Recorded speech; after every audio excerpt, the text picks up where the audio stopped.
কলিযুগে রাহু সবচেয়ে পাওয়ারফুল গ্রহ, এটিকে মানতেই হবে। কারণ আমরা দিনের শুরু করি তাকে দিয়েই, এবং রাত্রি যে শেষ সময়টিকে আমরা পার করি সেটাও কিন্তু এই রাহুকে দিয়েই। কারণ আজকের দিনে, আজকের যুগে এটি কিন্তু বাস্তব হয়ে দাঁড়িয়েছে। তাহলে বুঝতে হবে এই রাহু কলিযুগে কতটা পাওয়ারফুল গ্রহ। তার জন্যই তো রাহুকে কলির রাজা বলা হয়।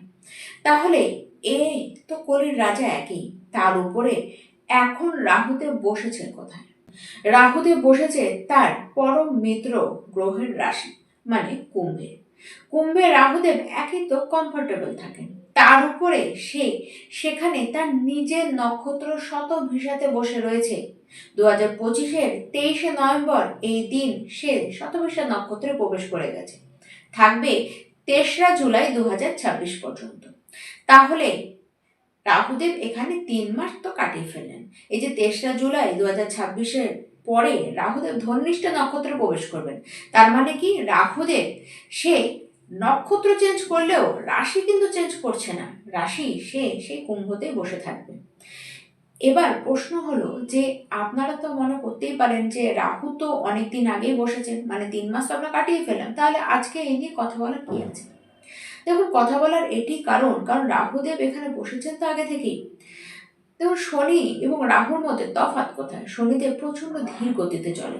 একটি গ্রহতে, একটি রাশিতে সে যখন বসে, সেখানে সে তার নিজের পুরো শক্তিটিকে দিতে সময় লাগে, তার কিন্তু প্রায় 6-7 মাসের উপরে তার সময় লেগে যায়। কিন্তু রাহুদেব সে তো অন্তত 2-3 মাস নেবেই। রাহুদেব এতদিন ধরে সেখানে বসে তাকে নিজেকে প্রিপেয়ার করেছেন। এবার সে পুরো সক্ষম হয়েছে তার নিজের পাওয়ারটিকে দেখানোর জন্য, এবং এই পাওয়ার প্রত্যেকটি রাশি, প্রত্যেকটি লগ্নের ব্যক্তি আপনারা দেখবেন, 12টি রাশি লগ্নের ব্যক্তি আপনারা তো দেখবেন।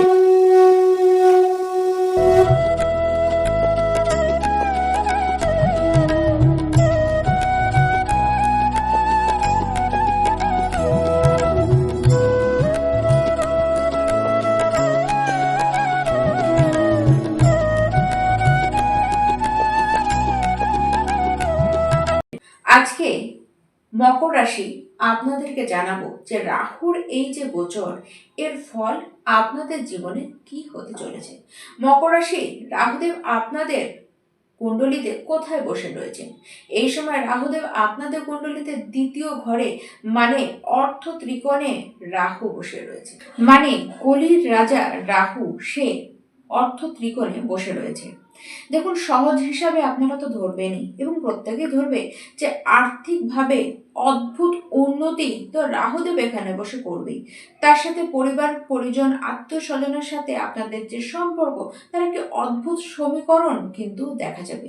দেখুন, পরিবারের মধ্যে যে বিশৃঙ্খলা আপনাদের সৃষ্টি হয়েছিল, দেখুন অবশ্যই তার কারণ অনেকটাই কিন্তু আপনারাও ছিলেন। সে বিশৃঙ্খলা কিন্তু এবার মিটবে, এবার পুনরায় সম্পর্ক সুন্দরভাবে স্থাপিত হবে। যদি আপনাদের এরকম কোনো প্রপার্টি থেকে থাকে, যে প্রপার্টি নিয়ে বহু দিন ধরে শরিকি বিবাদ চলছে, দেখবেন এই ঝামেলা যেগুলি চলছিল সেটি হঠাৎ করে যেন নিষ্পত্তি হয়ে যাবে। বহু বছরের ঝামেলা এই সময় কিন্তু ভাঙবে, এবং যারা ঝামেলা করছিল তারা যে কারণেই ঝামেলা করুক না কেন, তারাই কিন্তু আগ বাড়িয়ে এসে ঝামেলা মেটাবে, এবং সমস্ত কিছুই কথাবার্তার মধ্যেই মিটতে দেখবেন। পুরনো বিবাদপূর্ণ সম্পত্তি আপনাকে কিন্তু যথেষ্ট আর্থিক লাভ দিয়ে যাবে, এবং সেটি কিন্তু এরকম নয় যে তখন যেরকম কথা হচ্ছিল যে আপনারা হয়তো কম লাভ পাবেন, কিন্তু এখন যে লাভ পাবেন তার চিন্তা ভাবনাও কিন্তু আপনারা করেননি, সেরকম লাভ পেতে দেখা যাচ্ছে। মোট কথা, পৈতৃক সম্পত্তি থেকে আপনাদেরকে আর্থিক লাভ কিন্তু পেতে দেখা যাচ্ছে। এমনকি অন্যান্য জায়গা থেকেও আপনাদেরকে হাতে কিন্তু অর্থ পেতে দেখা যাবে। যে কাজ আটকে ছিল সেটি কিন্তু এই 6 মাসের মধ্যে আপনাদের হতে দেখা যাবে। ইনকামের নতুন নতুন অনেক পথ আপনাদের সামনে কিন্তু খুলবে, অর্থ আসবে, এবং সেটি প্রচুর পরিমাণে আপনাদের কাছে আসবে। অর্থ তার সাথে কিন্তু জমবে। কেবল তাড়াহুড়ো করবেন না, আর্থিক কোনো ব্যাপারে কোনো তাড়াহুড়ো করবেন না, কোনো ইনভেস্টমেন্ট একেবারে তাড়াহুড়ো করে করবেন না। আর অবশ্যই 2 নম্বরই পথে অর্থ কামায়ের চেষ্টাতে কিন্তু যাবেন না। ইনকাম হবে, ইনভেস্টও আপনারা করতে পারবেন, কিন্তু সমস্ত কিছু ভেবেচিন্তে। ব্যবসায় যারা রয়েছেন আপনাদের নিজেদের বাণীর প্রয়োগ অবশ্যই বুঝে করুন, কারণ আপনাদেরকে কড়া বাণী প্রয়োগ করতে দেখা যাবে। তার সাথে আপনি কিন্তু যে যেমন পছন্দ করবেন ঠিক তেমনভাবেই তার সাথে কথা বলতে পারদর্শী থাকবেন। বাণীর জাদু মকর রাশি আপনাদের মধ্যে কিন্তু দেখা যাবে। যে কেউ আপনাদের কথাতে প্রভাবিতও কিন্তু হয়ে যাবে। আপনার কথাই আপনাকে কিন্তু রাজা বানাতে পারে। তবে একটি ক্ষেত্রে খেয়াল রাখুন, কোনো নেশা জাতীয় দ্রব্য একেবারেই এই সময় কিন্তু সেবন করবেন না। আর কাউকে কোনো কটু কথা আপনারা কিন্তু বলবেন না। যদি না করতে পারেন এই সমস্ত কাজ, তাহলে সমস্ত কিছু কিন্তু আপনাদের জন্যই ঠিক থাকবে। আপনারা নিজেদের যত কুটুম্ব রয়েছে এবং আপনাদের অফিসের সমস্ত স্টাফের সাথে এবং আপনার পিতার সাথে কথাবার্তা কিন্তু বুঝে বলুন। তাদের সাথে সম্পর্ককে ঠিক রাখবার দায়িত্ব কিন্তু আপনাদেরকে নিতে হবে, কারণ এই সমস্ত সম্পর্কগুলি আপনাদের নিজেদের বাণীর কারণে কিন্তু নষ্ট হতে পারে। তাই অবশ্যই সেই জায়গায় কিন্তু বুঝে শুনে আপনাদেরকে চলতে হবে। এই সময় অবশ্যই আপনার সামনে কোনো পারিবারিক গোপন কথা হঠাৎ করে চলে আসতে পারে, যে কারণে আপনাদেরকে কিন্তু বেশ মানসিক কষ্ট পেতেও দেখা যাবে। দেখুন, যাই হোক না কেন, ছোটখাটো ভুল বোঝাবুঝি আপনাদের কিন্তু বারবার হবে। এর কারণ রাহুদেব। দেখুন, রাহু তো একই ভ্রম, রাহুই তো মায়া। এবার রাহুর মায়ায়, রাহুর ভ্রমে যদি পড়ে যান, তাহলে বিপদ আপনাদেরই কিন্তু বাড়বে। অহেতুক সন্দেহ করা যাবে না, অহেতুক ভুল বোঝাবুঝির শিকার হওয়া যাবে না। যতটা পারবেন কথাবার্তা বলে সমস্ত কিছুকে কিন্তু ঠিক করবার চেষ্টা করতে হবে। দায়িত্ব আপনাদের উপরে চাপবে এবং সঠিকভাবে সেটিকে পালন করতে কিন্তু আপনাদেরকে হবে। দায়িত্ব বুঝে কাজ করুন। অর্থের কোনো অভাব মকর রাশি আপনাদের হবে না, বরঞ্চ যে কাজ বহুদিন ধরে আটকে ছিল, যে আর্থিক বিষয় বহুদিন ধরে আটকে ছিল, সেটি এই সময় কিন্তু একেবারে হয়ে যাবে। যেন জ্যাকপট পেয়ে গিয়েছেন আপনার হাতে, ঠিক এরকম অবস্থানের মধ্যে দিয়ে কিন্তু যাবেন। অর্থ বাড়বে, অর্থ গুনবেন এবং অর্থ সঞ্চয়ও আপনারা করবেন। জব এই সময় রাহুদেব কিন্তু দেবে, জবে পরিবর্তন হতে পারে, হঠাৎ করে ট্রান্সফার আপনাদের কিন্তু রাহুদেব করাতে পারেন। দেখুন, যাদের ট্রান্সফার নেওয়ার ইচ্ছে ছিল তাদের জন্য তো সোনায় সোহাগা, কিন্তু যারা ট্রান্সফার নিতে চান না কিন্তু আপনাদের ট্রান্সফার হয়ে গেছে, তারা কি করবেন?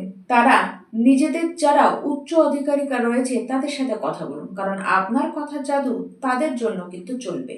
অবশ্যই তাদের সাথে আপনাদের সম্পর্কটিকে ঠিক রাখুন, তাহলে তাদের দ্বারাই আপনারা এই সময় সাহায্য কিন্তু পাবেন। দেখুন, আপনাদের সম্পর্ক আপনাদের অন্য অন্য কলিগদের সাথেও কিন্তু ঠিক রাখবার চেষ্টা করতে হবে। মকর রাশি এই সময় আপনাদের দেখা যাবে পেট, দাঁত, গলা, মুখ এইসবের প্রবলেম হতে। এই কারণে খাবার দাবার আপনাদেরকে বুঝে খেতে হবে। ফুড হ্যাবিট আপনাদেরকে কিন্তু ভালো রাখতে হবে, কারণ আপনার ফুড হ্যাবিটই আপনাকে বিপদে ফেলতে পারে। যারা কম্পিটিশনে পার্টিসিপেট নিতে চান অবশ্যই আপনারা সেটিকে করুন, কারণ সেটি আপনাদের জন্য ভালো হবে। যারা লেখক রয়েছেন, যাদের কাজ হচ্ছে নিজের বাণীর দ্বারা, তাদেরকে বেশ ভালো উন্নতি করতে দেখা যাচ্ছে। যারা ইঞ্জিনিয়ারিং লাইনে রয়েছেন, যারা টেকনিক্যাল লাইনে রয়েছেন, আপনাদের কাজ এই সময় কিন্তু বেশ ভালো হবে। যারা জ্যোতিষ নিয়ে পড়ছেন, যারা তন্ত্র মন্ত্র নিয়ে গবেষণা করতে চান, যারা রিসার্চার রয়েছেন, আপনাদের জন্য এই সময়টি দারুণ রোমাঞ্চকর কিন্তু থাকবে। মকর রাশি যতটা সম্ভব হয় এই সময় আপনাদের ফুড হ্যাবিটকে ঠিক রাখুন এবং আপনারা যোগ অভ্যাস করুন। যতটা সাত্ত্বিকভাবে থাকবেন, যত সাত্ত্বিক আহার করবেন, যত মদ মাংস আপনারা অ্যাভয়েড করবেন, এই 6 মাস আপনারা কিন্তু দারুণ রেজাল্ট পাবেন। নমস্কার।